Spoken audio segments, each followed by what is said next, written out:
So while we're on the Western Conference, Toddy, I'm going to come to you first. Who are some of your breakout players in the Western Conference? Got them in my handy dandy notes right here, Kev. So I kind of went back and forth on this. There was two kind of questions. I thought I kind of went hand in hand with my particular breakout players in the West. But I didn't want to involve rookies in that one. I kind of just wanted to separate the two. So my first breakout player in the West is Keegan Murray. I think Keegan needs to kind of step up and be better than Harrison Barnes, pretty much. So I thought what did Harrison average, like 15-ish last year? Or probably like probably. I know Keegan averaged 10. Cat could probably look up those stats real quick. But I think that the reason why they drafted him is because, well, Kevin, he's the Kings fan, and everybody in the group chat, they're pretty much all Kings fans. And he averaged 15 last year. Harrison averaged 15? Yes. Yeah, so averaged it. So they kind of need Keegan to average like around that, I feel like, maybe a little bit more. But he showed a lot of promise in the playoffs. But I feel like he should start now, if I'm not mistaken. If that's probably what's going to end up. Yeah, he started last year. Yeah, so I think Keegan, him being in the starting rotation, getting all the 82 game reps, I feel like he's going to get a lot more touches.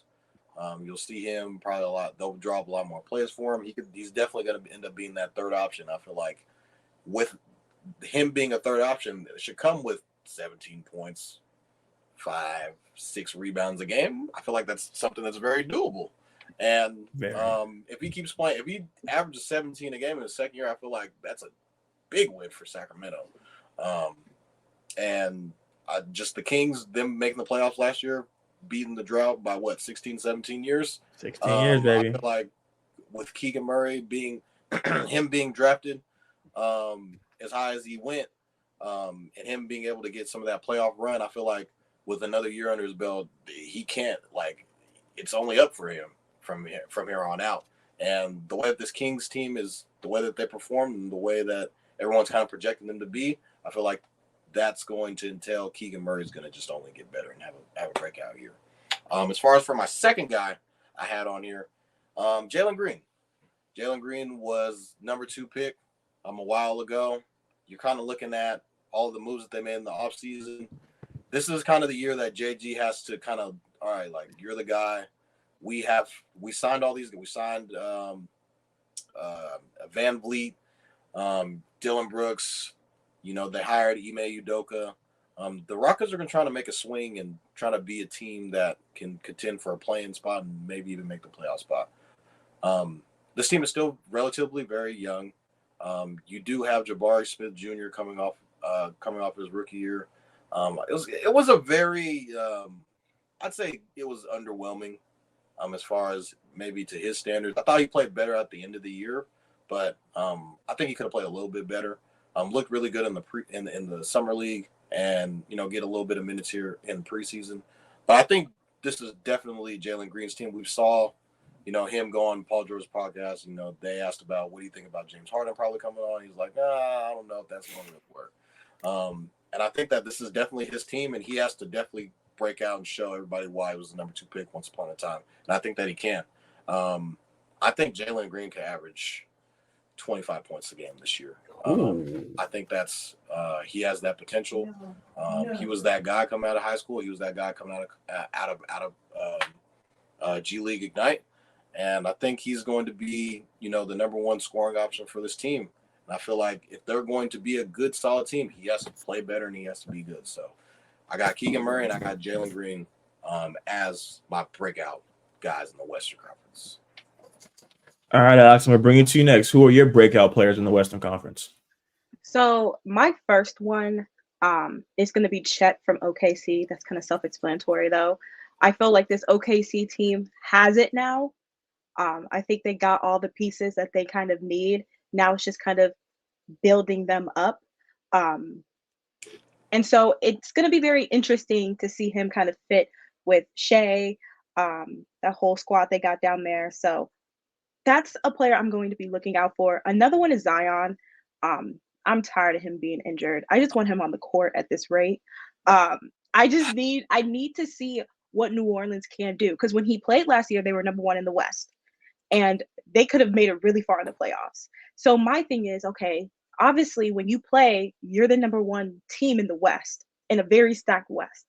So I just need to see a complete healthy New Orleans team. And New Orleans is only going to go as far as Zion takes them. So I need to see that. And then I think another one is Anthony Edwards from Minnesota. I think he did great in the World Cup. He was that player for the USA.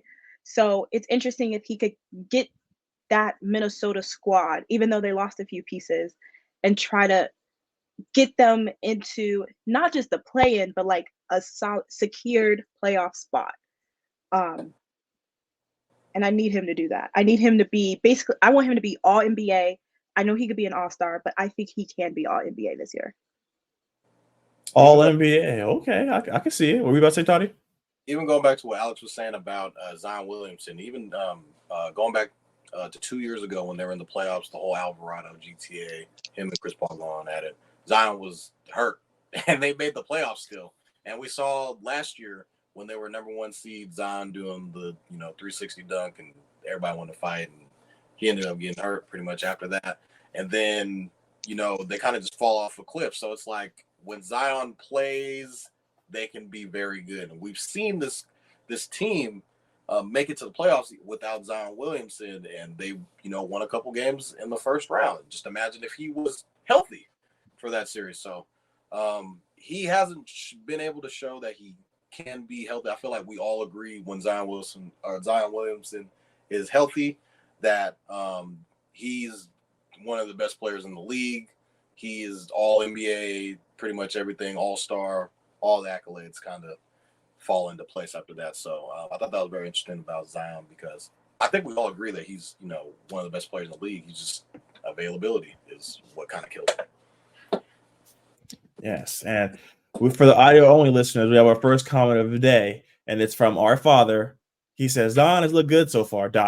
So even he's questioning it. Like, it looks good, but yeah, so far it looks good. It's like, it's just dangling in front of us. It's showing us so much good stuff, but we got to see if it can prolong it. So going into my breakout players in the West, I had Keegan Murray on here, but, Toddy doing Toddy just had to go ahead and snag that one from me. So I'm going to go ahead and stay with Shaedon Sharpe. I think Shaedon Sharpe's going to have a huge year. In the 22 games without Damian Lillard, he averaged 14 points, 4 rebounds, and 2 assists. In the last month, like Toddy mentioned, he went crazy. He averaged 23 points, 5 assists, and 6 rebounds in the month of April. So Shaedon Sharpe's going to really get that rock and be able to put on a show and see that he can do a lot of the work. So if Scoot takes a while to get going, they're still going to have Shaedon Sharpe. So I think he's going to flourish in that role. He's going to be a 2-3 for the Blazers team. And like Toddy mentioned, I don't know if he mentioned it actually, this is who I wanted the Kings to draft. I was the Shaedon Sharpe guy. As soon as we got 4, I text Toddy. I said, Shaedon Sharpe's coming to sack. I'm sending him all this stuff. I said he didn't need to go to college. He's going to come in here and do his thing. So I'm a big Shaedon Sharpe fan.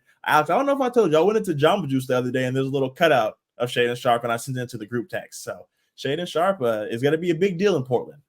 So, and then my next guy is going to be Jonathan Kuminga. We talked about a fellow G League guy in Jalen Green. I think Jonathan Kuminga can really step up for this team and show that he was the top 10 pick for a reason. In this preseason, he's averaging 26 points, 6 rebounds, and shooting 55% from the field and 47% from 3. So if he can do that, help stretch the floor, and then be that athletic defender, we saw in the playoffs that he was guarding the best defender. He wanted to guard the Ja Morants. He wanted to guard the Jason Tatums. He wanted to go out there and guard the best player. He wants to show that he can do it on both ends. So if this is a big year for him, last year everyone thought him alongside other fellow first-round pick Moses Moody were really going to take that jump. And they really just didn't give what we all expected them to give. So for this team to really hone in on this championship run, Jonathan Kuminga is going to have to really turn it up. I know we only did 2, but I have to throw this out here. Cam Reddish is going to be a breakout player this season. I think Cam Reddish can go in here and play the J.R. Smith role, but play defense. We saw J.R. J.R. averaged a cool 14, 15 along LeBron, got a couple of rings. We can see Cam Reddish do that. When Cam Reddish was in a stable environment in Atlanta, he was able to show that he can contribute in the playoffs. He's been hurt. He's been battling injuries, and then he's just been getting out of the rotation once he gets healthy. He's been traded 3 times, but I think we saw in Portland in his very few games, they threw him right in the lineup and he was being very productive. Cam Reddish, if in the right environment, and just he has to play it with a team that believes in him. The Lakers signed him to a 2-year deal. He's been running around team to team, like I mentioned. So for him to have this foundation, I think he's going to come out here and show why he was a former 10 pick. And I know you guys hate me for it, and I know I'm going to get killed for it, but I'm going to die on this sword. Cam Reddish is going to be a breakout player. You're going to die on that hill. Well,